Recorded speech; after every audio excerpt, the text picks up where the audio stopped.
Caroline and I both lost our dads when we were just 18 years old. Now we sit down to talk about what 20 years of processing that grief has looked like, including what we wish we knew and what we're still trying to figure out. Join us for an open and honest discussion about what life looks like after you lose someone you love. Today, I have a wonderful guest who is probably going to bring emotions out in both of us, and odds are bring some emotions out in you as well, especially if you have been through the grief journey that we've touched on in a few of our other episodes. And so just buckle up, take care of yourself during the conversation. If you need to pause, come back, whatever might come up. But again, as always, with the wonderful referred guest that I get, Caroline, who I'll introduce in just a second, came to me via friends. Someone listened to the podcast that I went to grad school with, was like, oh my God, I love that topic. By the way, I have someone that you have to talk to. And as Caroline and I chatted, it was like meeting your twin in so many ways, just right here in the Pittsburgh area. So I think this is going to be a really robust conversation. And so without any further pause, let me introduce Degnan, and hopefully I said that right. Usually I confirm ahead of time, but Caroline is a licensed professional counselor in the Pittsburgh, PA region. She has specialized training in treating postpartum and perinatal mood disorders and has extensive experience treating anxiety and depression, attachment issues, grief and bereavement, today's focus, OCD, and relationship issues. Her goal is to help you recognize your emotional strengths and how you utilize different skills and strategies to advance in life. And not only is Caroline on the treating side of this, she's on the lived experience side too. So Caroline, I'd love to give you a chance to introduce yourself, and then we are going to slowly work our way into this topic about grief and all of the really complicated elements. So thank you for being here. Over to you. Yeah, thanks for having me. Grief is one of those things that, oddly enough, is one of my favorite things to talk about because I've been through it myself, but also I've kind of created my life around it based on what I've been through. But yes, I am a licensed professional counselor in and around the Pittsburgh area. I've been doing this I've been in private practice for over 13 years. It's the best job in the world. I get to walk with people through their toughest times, but also their happiest. And I always say, I laugh so much more with my patients than we do cry. And trust me, we do a lot of that too. But it's wonderful. I get a firsthand seat with them. And it's just, I always say it's such an honor to be invited into people's lives. Well, and the colleague that we both, friend, we both have, said, Caroline helped me so much when I was going through the loss that I had. And is something I think you and I both know is that in times and moments, talking about the grief and the experience that you've been through can be really hard and really cathartic at the same time. So steals your joy, but then also opens up new things for you to explore and new experiences to kind of touch on. So not to just kind of throw it out there, but I'm going to do it. Right when we were planning this, you're like, I have a celebration of life I'm doing this Friday. And then, mentioned the loss of your dad. So what has your personal journey with this been, and how do you apply it as you kind of sit on both sides of the table? So when I was 18, 2 weeks into college, my dad died very unexpectedly in a car accident. And it was shocking on every level. My dad was my favorite person. He still is. And I still, he's still such a part of my life. But at 18, I had no concept of loss. I had lived a very lovely, safe, normal life, we'll say. And then all of a sudden it's just blown up in every single way. And so, cognitively at 18, I didn't know what was going on. And so I, went into some probably very unhealthy coping strategies. But I just dove right back into college. I didn't want to process it. I just wanted to be normal. Which, at 18, that's all you want. And I was at a pretty mid-sized college, University of Dayton. What's up? Wonderful place. They supported me in lots of different ways. but I was the only one who had lost a parent. Nobody around me had lost. I mean, people had lost grandparents, and I'm not diminishing that loss, but it's very different when it's a parent. And so I was just so alone in that. Um, but luckily, there was a nun who was doing a grief group at Dayton, and I remember vividly walking up the hill to that group. To this day, I will remember that. And that group changed my life because it was the space where I think there was like 5 of us that first night.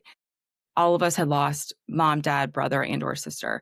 And it was like we could just sit with each other in it and not feel uncomfortable making other people feel uncomfortable, because that's so much of grief when you're in it. It's like, I'm so uncomfortable, but I don't want to make other people feel uncomfortable.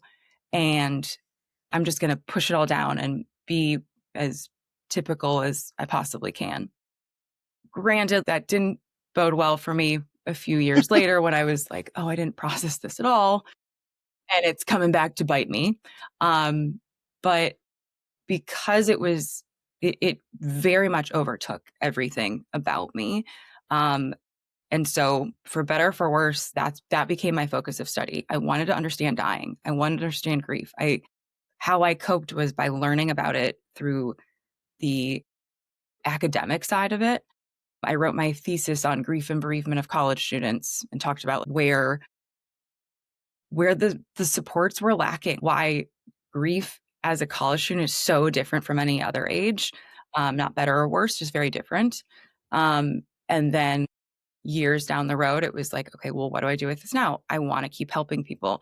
I want to talk about this. I know this better than anything else ever. And so why not focus on it? And so that's how I found my way to counseling and grief work and all of that. Granted that, so my dad died in 2004, and now I've just turned 40. And in January, one of my very, very best friends died unexpectedly in a car accident. We're done with cars. Like, we're done with that now. And so that was just a very shocking experience for so many reasons, because I thought I knew grief. I was very comfortable with my grief. And then this was so different because this felt different. Everything about this was different. And so I wanted to go into grieving Lauren very differently than I grieved my dad, for myself, just because I know how much that first experience took from me. And I know so much from the clinical side, but also just personally, like how I could do it in a more healthy way. And that's really what I've been working on these past few months. But it sucks regardless. Losing anyone is awful, and it's lonesome, and it's just really confusing. But I found that like there was a better way for me to do it for myself Well, this and time. bringing that up, I think it's important that we can acknowledge that, as everyone knows, we all grieve differently, but it doesn't even mean that we grieve the losses we go through in the same way. And I have the parallel story. My dad died when I was 18, I was still in high school.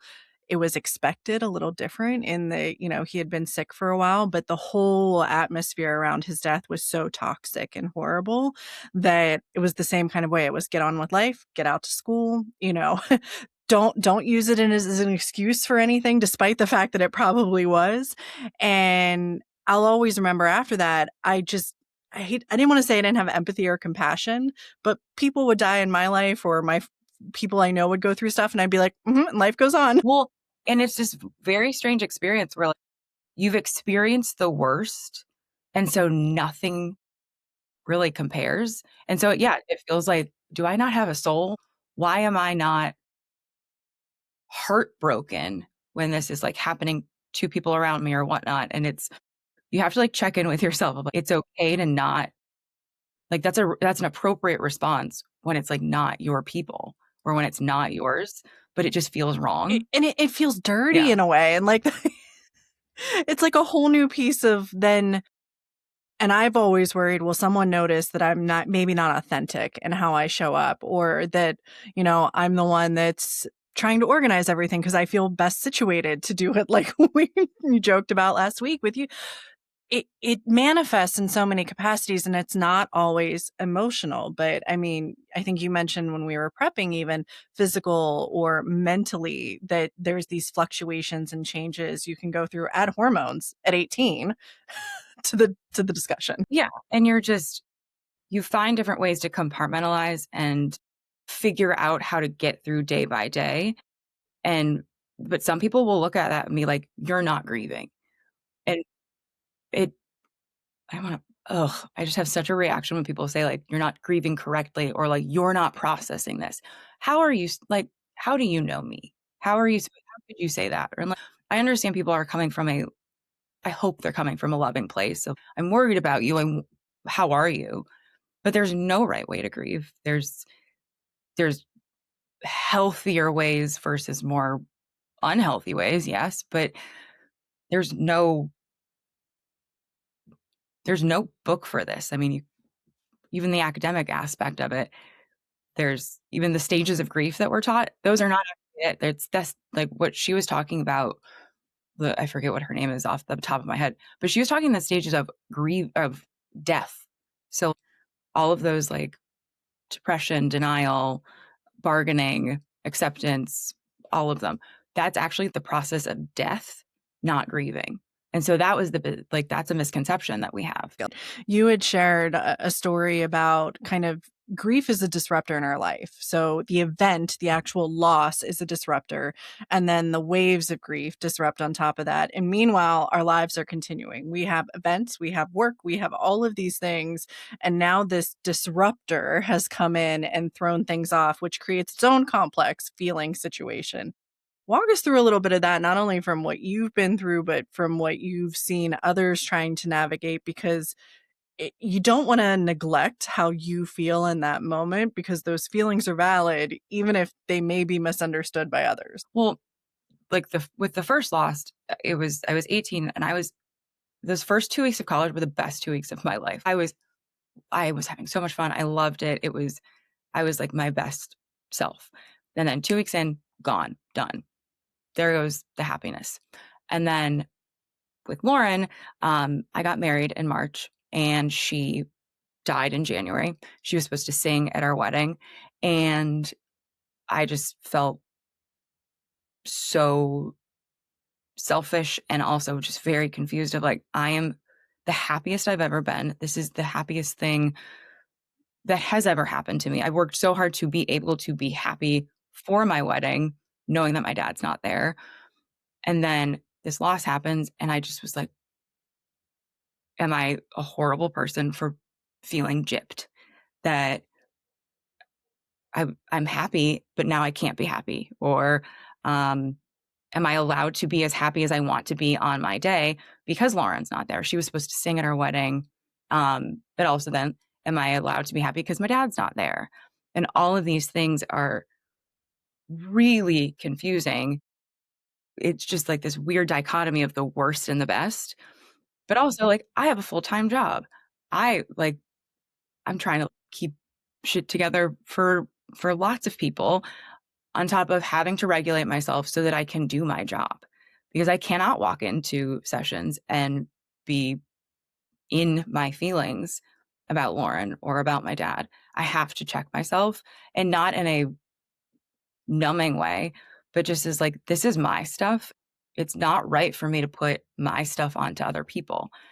And but we have to do that in all careers. You can't go into a meeting that's very important for a company and just crumble. We can't. And granted, I think that there are some spaces where that's much more there is more empathy and sympathy for that, but in a lot there's not.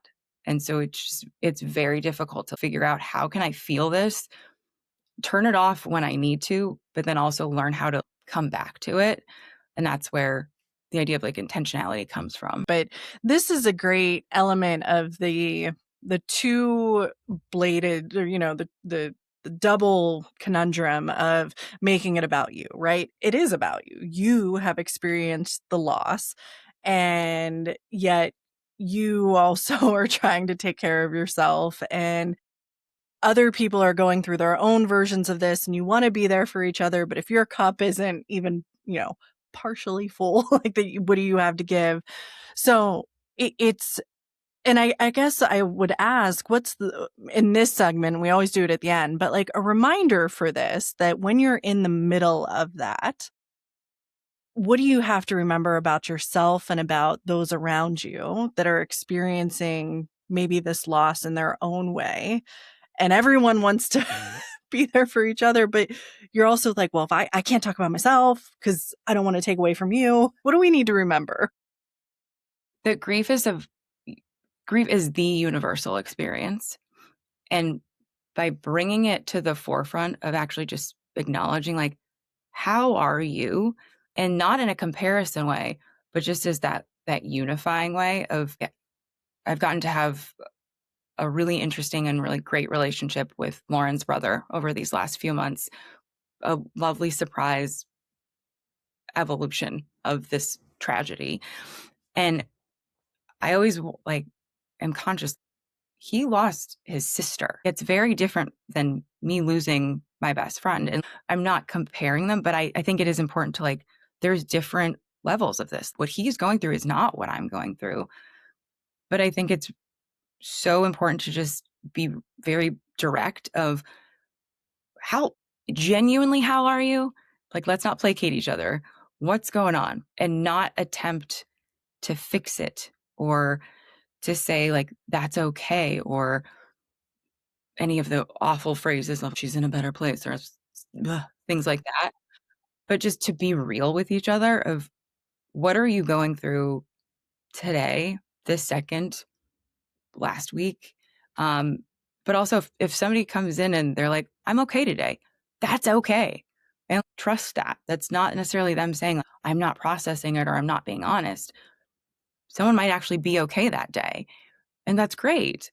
But if they're okay, that doesn't mean you have to be okay. If I was having a day and her brother was in a good place, it's okay for me to say, I had a meltdown last night. I really missed her, and I'm really missing her right now, and I'm just feeling it. To know that somebody's in it with you, even if it's not at that exact second, is everything, because you're not alone. Grief is just so isolating and lonely because we're all so afraid to talk about it. And we don't want to make others uncomfortable, but spoiler, we're already uncomfortable.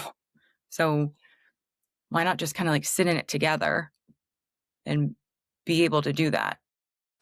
It's a reminder I needed, right? Which is trust the people when they tell you something. Because even if they aren't, even if they're saying they're okay and they're really not, maybe it's not opening that can.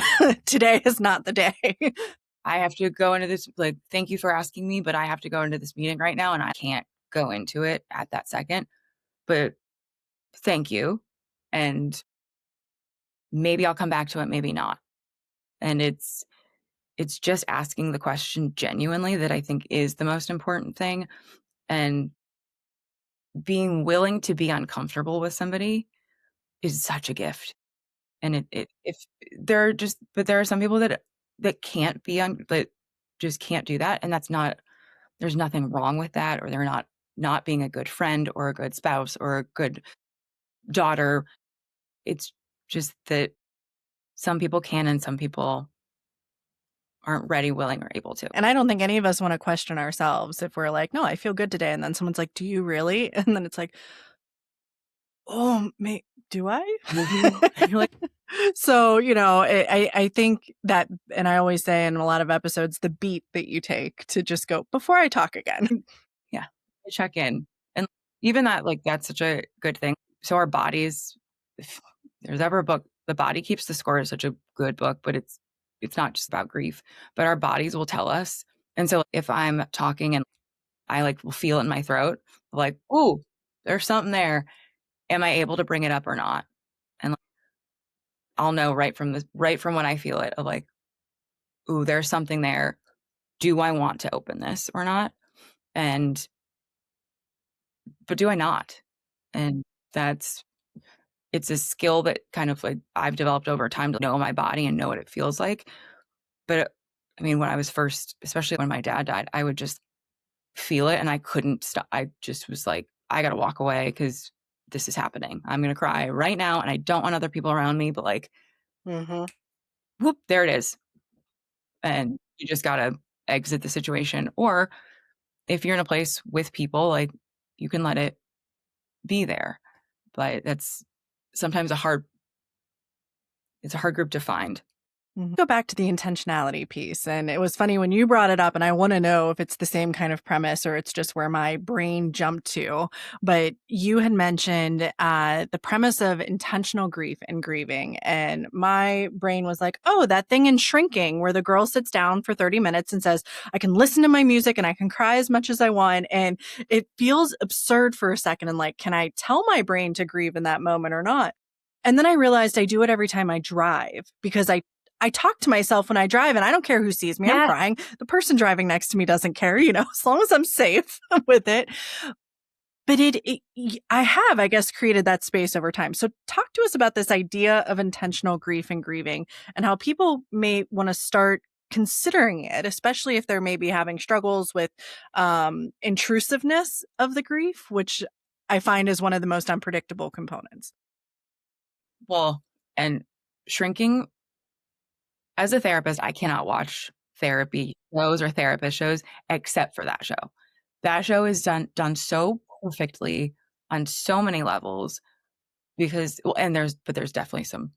I will never have a patient live in my pool Yeah, house yeah. if I had pool house, but but I love the way that they talk about grief and they go right towards it because they show so many different coping experiences. Like, oh, what's the main character's name?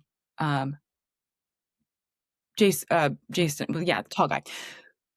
Like, that's complicated grief. That is complex grief to a T in so many ways. But then, like, Alice, his daughter, goes into this, like, really rough experience of having to, like, keep everything together, so then she didn't process it per se. But, yeah, like, so the idea and I don't know if I heard the idea of intentional grief or I've just been saying it myself. It's probably been coined by somebody, but I've just been saying that I'm trying to grieve intentionally.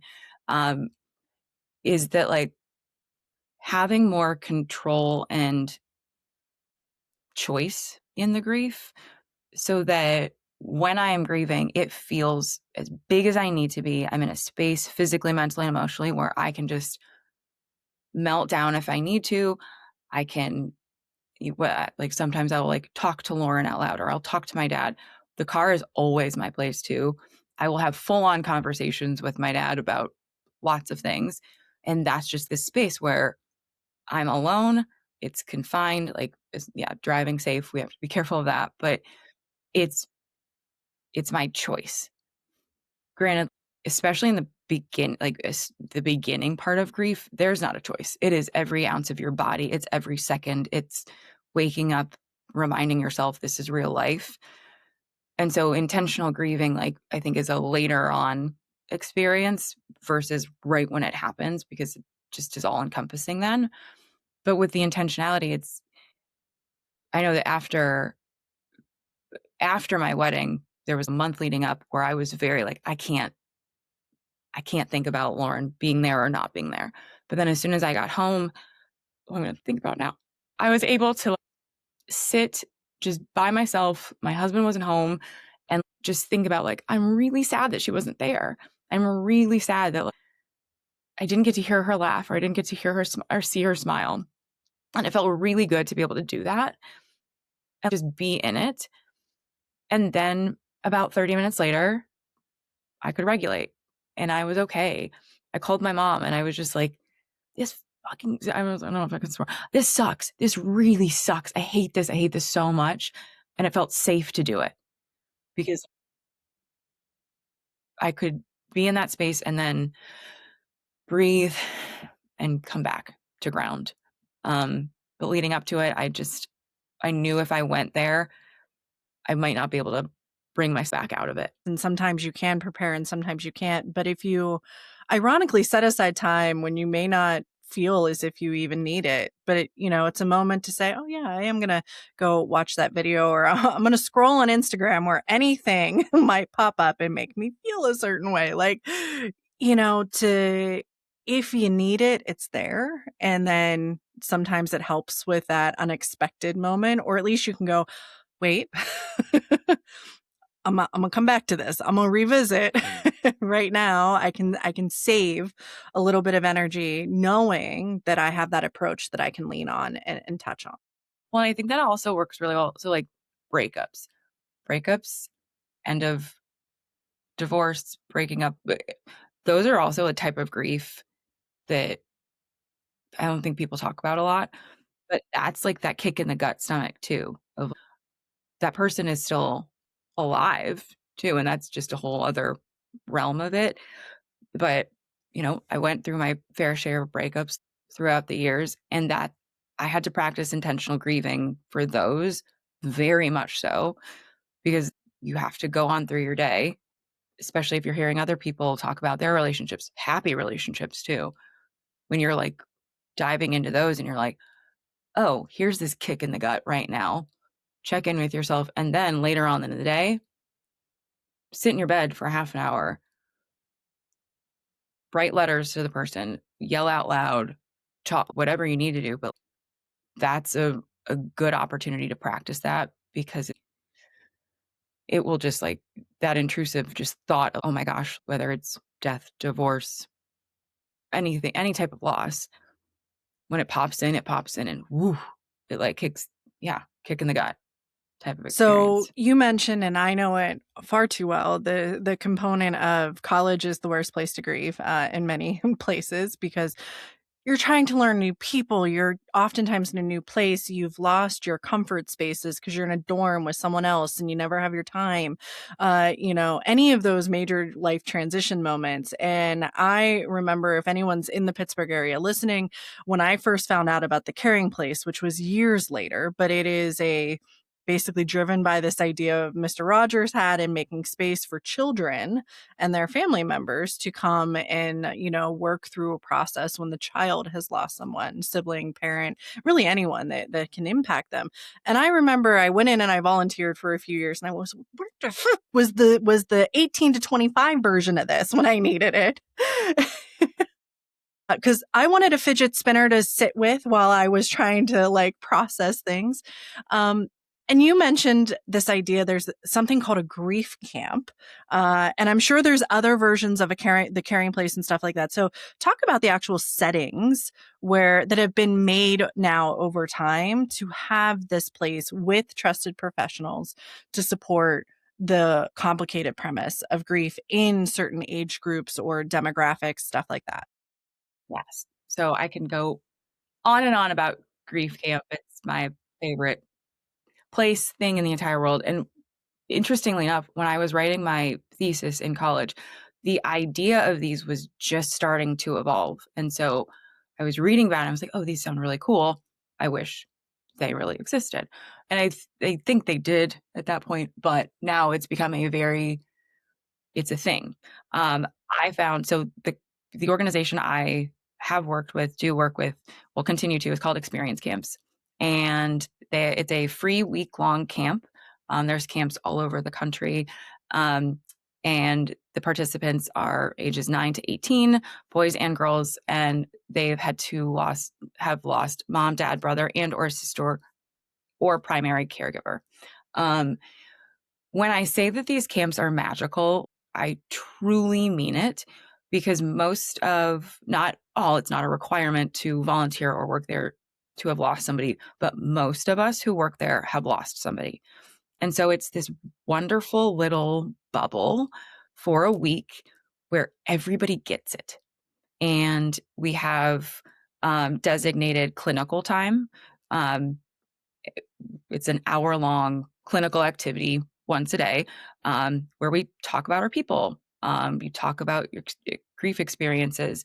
I've worked in different positions there. So for the first 2 years I worked there, I was a grief specialist. So I was a therapist there. This past summer, I kind of transitioned. So I'm a bunk counselor.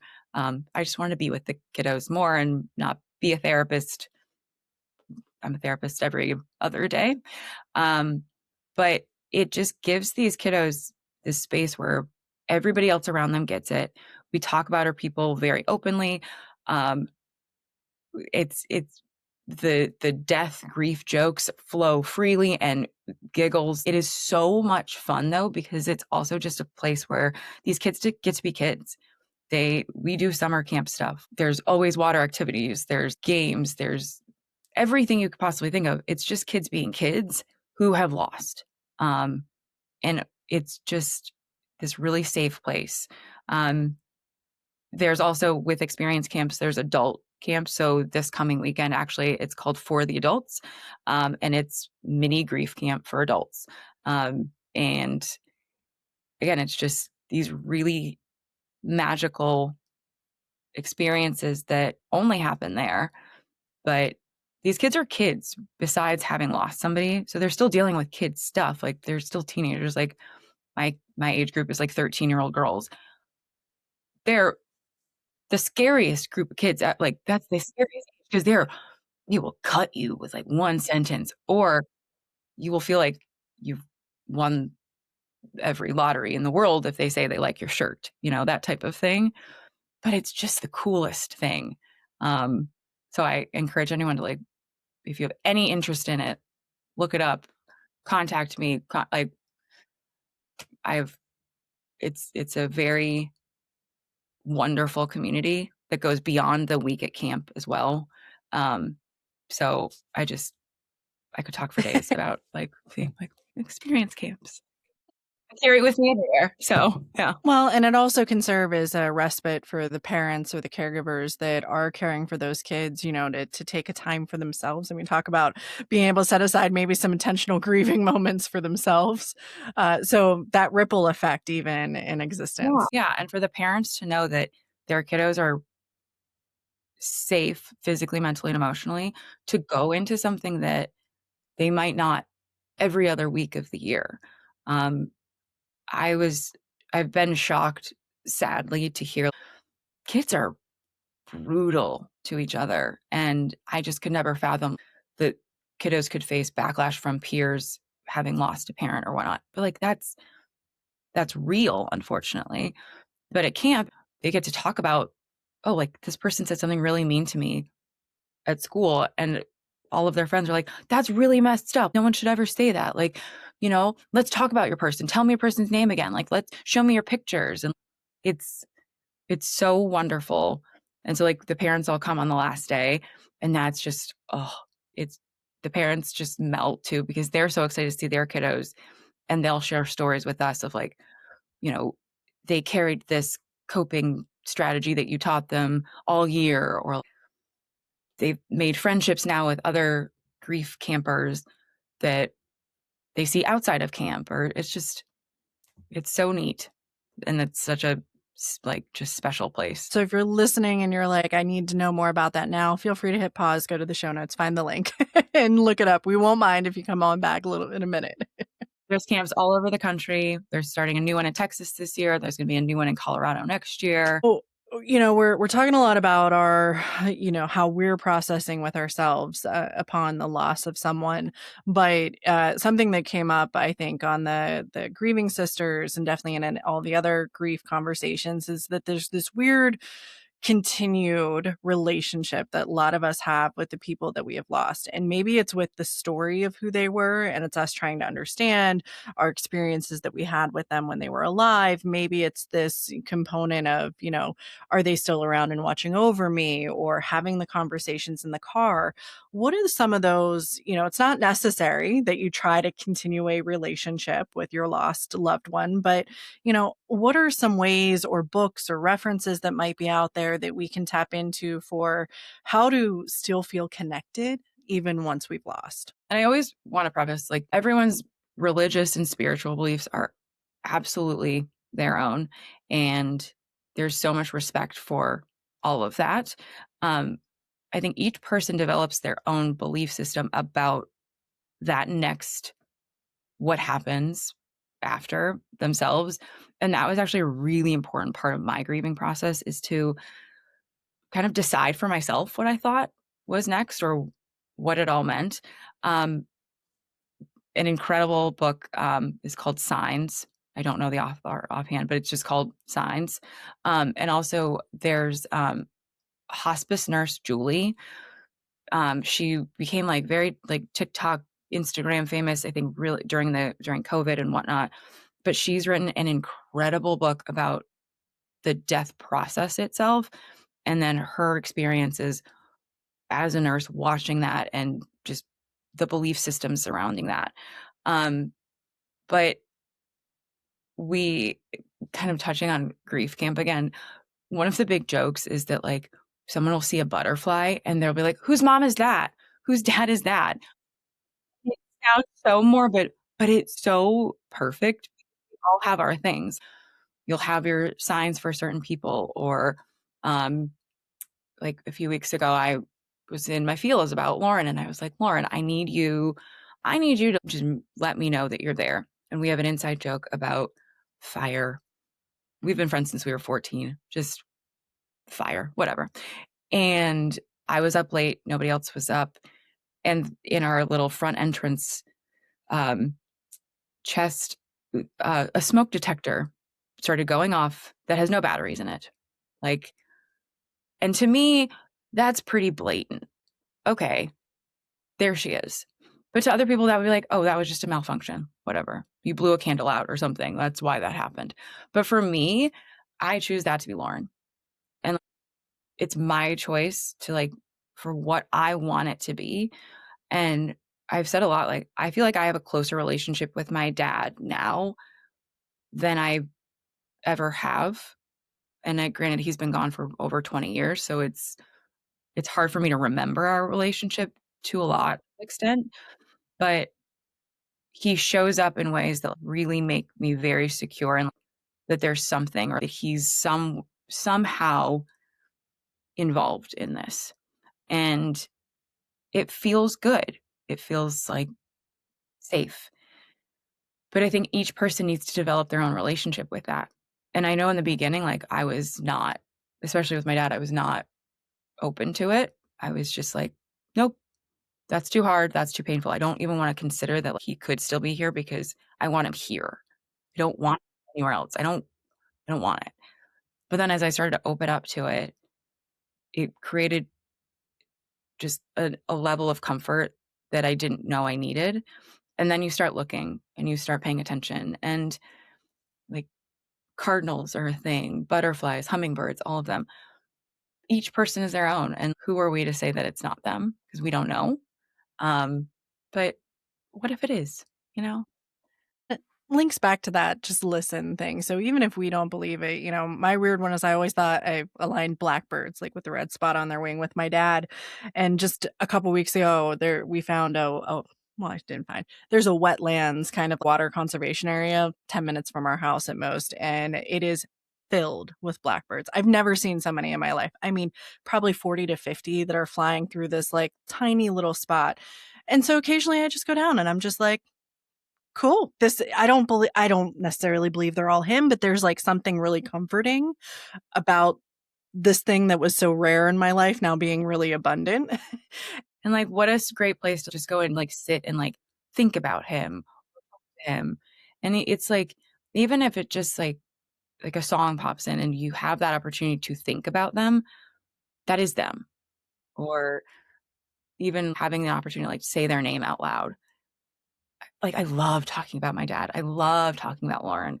Like to say their name makes them real. There's some quote, and I'm going to misquote it, but it's like the saddest moment of anyone's life is when someone stops saying their name. And so forever, I will be constantly like talking about Terry, talking about Lauren, because like they did live, they are living in within me, and so like I'm going to keep saying their name. And it doesn't cost anything to sit and listen to it. You don't have to, and like I have to say, even absorb it into yourself, because it's not meant, and I think we hear this a lot in a lot of conversations. You can listen without the need to respond or to react in any way. You can just be a place for those words to land for that person and go on about your day. So entering without expectations. So if someone says a photo fell off the wall today and I think it was my mom, to not be like, Are you sure? Was that like, again, questioning or, oh yeah, I had the same thing happen. And for neurodivergent people, that's really hard, right? Because we want to identify and we're like, yeah, I've been through the same thing. But in that moment, right, that just hit me with that stuff. Like let it wash on you for a second. Yeah. And not try to fix or like that when someone's saying that, it's not them looking for comfort per se. It's just space. Yeah. It's hard. It's hard. And but it's also when you learn how to do it, like my favorite thing is to learn about other people's people. Like speaking of, what's your dad's name? Bob. Yeah. It's my grandpa's name. Yeah, it's a good name. Solid name. But like just saying that, like saying it out loud and having space for it. Sometimes I think you don't even realize how much space you have to open in yourself. And so we keep it in a lot, right? We're not sure who wants to hear it. It's why the car is so nice because you can just verbally state it. And there's so much power in just taking, like, bringing volume to your words in a way that lets them exit your body for a second and to hear them back to yourself. And sometimes it's for stupid stuff, right? Where I'm just like, feeling a certain way. And then I can almost hear my dad go, seriously? Like, and that's that relationship piece. I don't know if he would have, but it's like the gut reaction I have to. Yeah. Oh, you're right. Like, yeah. And you want to listen to it, even if what they're saying to you, like, doesn't really align with like, oh, I want to feel all this, like, man. But Yeah. they're like, just Yeah. take a beat. Take a beat. You're like, okay, okay. But it's fun. It's that fun, interesting, different relationship that you have with them. Like, I don't know my dad as an adult. I never did. I was just entering into adulthood at 18. So I only knew him as my like child self. And so sometimes like those messages will come in and I'm like, is this what he would have said to me as an adult? And I just kind of have to trust it of like, yeah, Mhm. like, The last thing I definitely wanted to hit on, and then we'll see what else we have coming up for us as we close out. But you and I have both. It's been over 20 years since we've lost our dads, and I'm sure you, like me, I'll just sit in the car and I can't remember his phone number. There's a lot of things I can't remember. Sound of his voice. I don't really have any videos left. There's a lot of things, but I'll just be like, man, this is when I would call my dad, and then instantly waterworks come on, and it's like there is no one else that I want to call other than him. And then I spiral, and just exactly like you said, like, because of the whole thing that surrounded his life at that time, I'm like, I don't even know. I don't even want to think about what he would be like now because that whole situation was so nasty. And, and it gets then really ugly and dark. And so the whole idea of being able to feel those nostalgic feelings or those desires without then allowing the spiral to almost rob yourself of what that's like.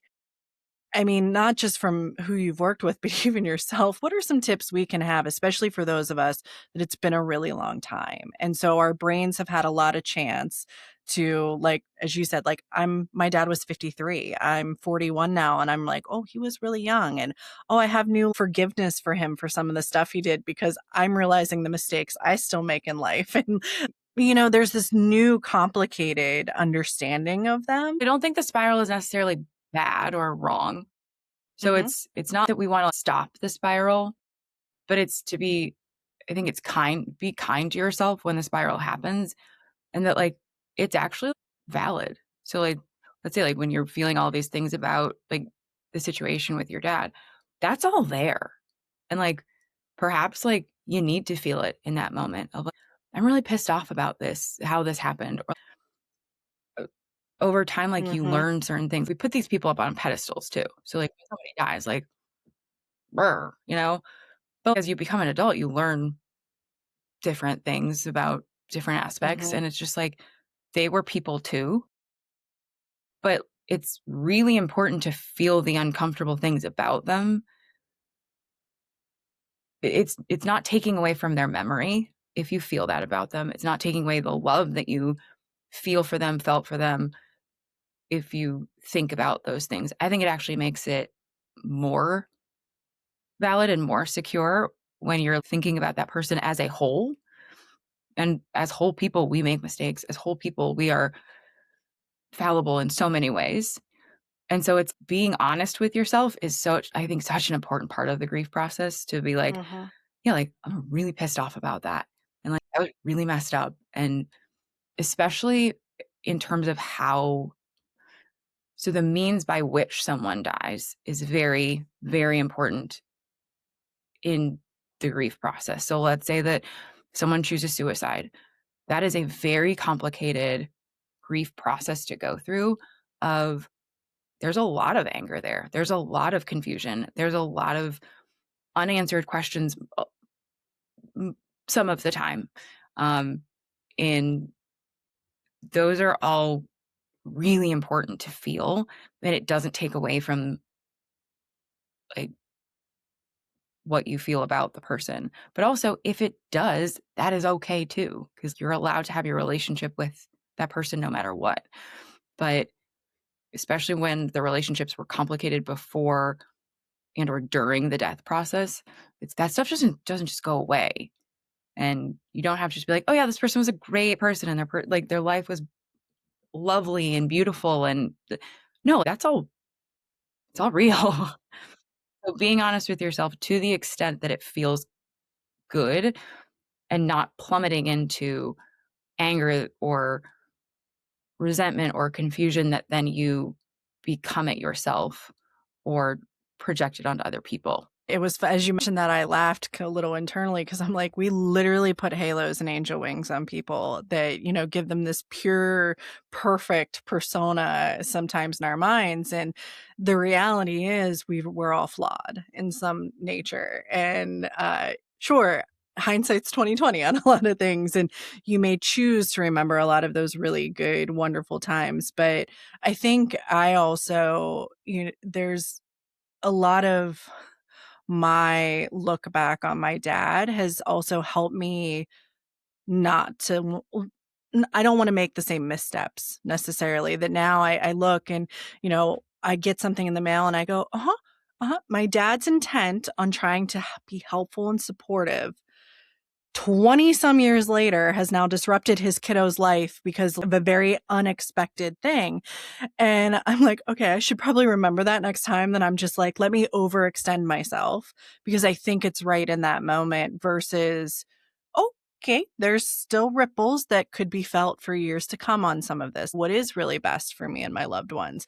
So even in the anger moments that I've had, there's great opportunities to go, okay, okay, what lesson do I take from this? What do I do with this right now? Like, yeah. Yeah. It's so interesting to be able to like be the adult looking at the adult them and wanting to be better than them, not in a judgment place, but in an honest place. And I say this like as like most of our parents are aging and whatnot, and we should all want to be better than them, and they should want us to be better than them. Again, not from judgment or not saying that you've done anything wrong or bad, but it's like we are a generation that's much more introspective, that's much more aware of a lot of things that they weren't aware of. So let's use it. Let's be different. And let's like, I don't have children but I think for people that are raising children too, that's even more so a goal of, okay, what do I want for them that maybe I didn't have or I could have had differently? But I always preface, it's not judgment or being mean. It's just awareness and the desire to not have the same pain that we felt or Yeah. lessen it. A reflection even on the connection that was made, being kind of connected with you. I had a moment of, oh my God, someone gets it. Even though very different circumstances under what we went through, and I never realized it at the time that no one else in my high school class of 500 some people had a parent die.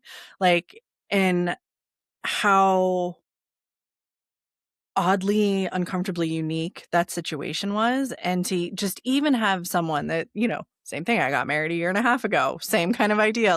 I didn't think I was going to get married. I was like, I'm not ever going to have to deal with a dad-daughter dance thing. But it is very just, you're not alone in the world. And even sometimes that is enough. So some of the resources you mentioned, some of the places you can look to just be reminded that again, not comparison as you mentioned, but just there are other people who know the weird way that life works after an event, and there's always a before and after, right? It's the before and it's the after. Yeah.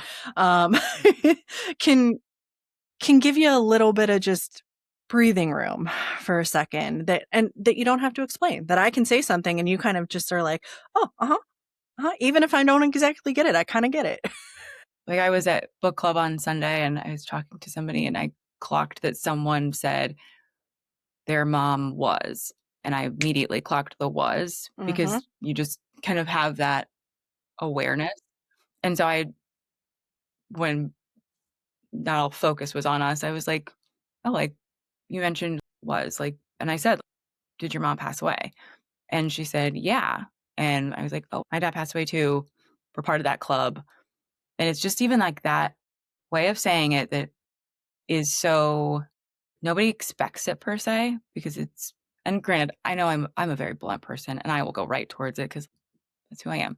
But it was just like, I am going to go towards it because I want to hear about her mom, or like she was mentioning her. So like, I'm going to ask.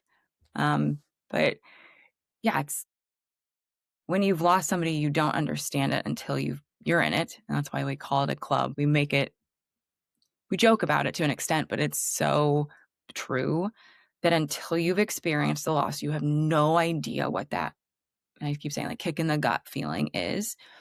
And you don't want it for other people. And I was so happy for my friends in college when both of their parents came for parent weekend and I acted like, oh yeah, I'll come out to dinner with you. Meanwhile, internally, I'm like, just leave me here, please. But it's, I've really created a life surrounding grief, oddly. And like, it can sound really morbid, but like, honestly, had my dad not died, I wouldn't have the life I have. I wouldn't have the career I have. I, I wouldn't be who I am. Do I wish for every second of every day that it hadn't happened? Yes. I don't want this. I don't want to be so good at this. I don't want to be so comfortable. I want him. But the fact is he did die and Lauren did die. And like your dad did die. And it sucks in every sense of the word, but it's it's a beautiful connection when you can make it. But meaning doesn't come from all of the loss either, though. Let me just put it that way. Final reminder, which is you can love the life that's happened after, in the after, and still miss them. Yeah. Well, I, I always preface that like I'm a rarity in the fact that like I've made a lot of beauty from this and I'm really proud of that. But that's not the goal of loss. You don't have to make something of it. Like doesn't have to have this deep meaning or something beautiful coming from it. Some of it's not. Some of it is just awful. But then there are these instances of little glimmers here and there of something beautiful has come of this, but not all the time. So it's just being really kind to yourself of where you are in the moment of it.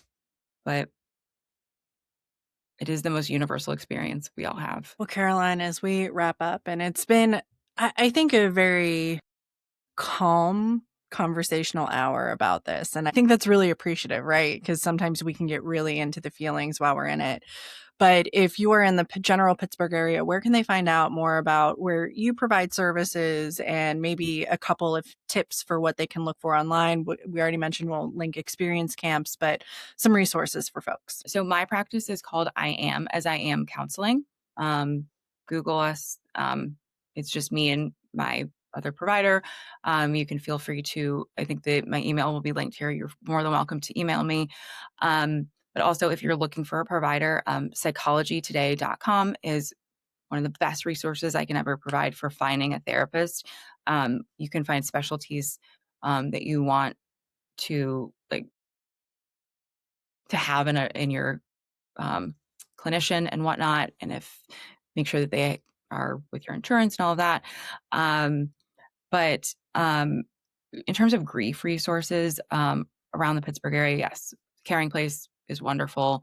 And then there's other grief groups, usually through like churches that are not necessarily religious based, but they're run through church organizations. But if anyone in the Pittsburgh area needs any other information, please reach out to me and I can provide more specifics based on your location and need for specific grief groups.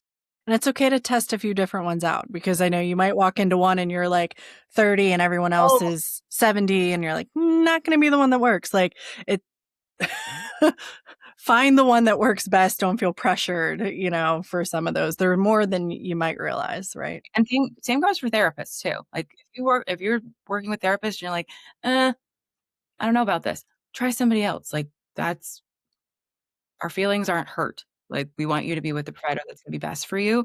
So like try a few out. Caroline, thank you so much for being here and for just kind of guiding us through a couple of these really great tips. Reminder for folks, everything that we mentioned, books that we might have touched on, everything will be in the show notes. Go ahead and take a look at those. Reach out to Caroline and her practice if you have any questions. Use Psychology Today and some of those other pieces. You'll, I think, be really fascinated with what you find. Check out experience camps and make sure to come on back. Listen to a new episode when we get around to it. We've got a lot of grief conversations, a lot of mental health conversations. So if this resonated, you'll find more, and share it with someone that might need it, because you never know what people might be going through, and this might be exactly what they needed in those days. So thanks everyone for listening, and we'll talk again soon.